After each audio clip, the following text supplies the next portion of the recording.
Good morning mga kamas. Tayo ngayon sa Kalumpit, Bulacan. No? Sa mga nagtatanong dyan, kung saan galing kayo ng Pulilan, dito lang po sa gawing kanan na yan. Kasi papuntang Pulilan. Ito po yung sinasabi ko na stoplight ng Kalumpit. Ayan. Stoplight po. Tapat po sila ng Extended Care Medical Clinic. Ayan. Ayan, tapat mismo po yan. Ayan. At yan po nakapwesto sa bagong Caltex Station po. Ito po yung dating Caltex Station mga kamaster.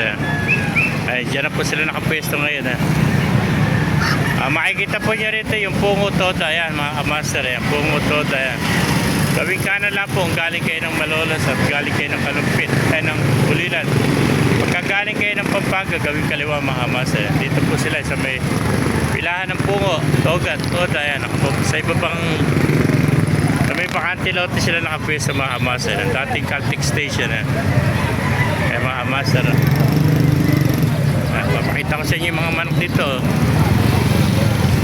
Ayan.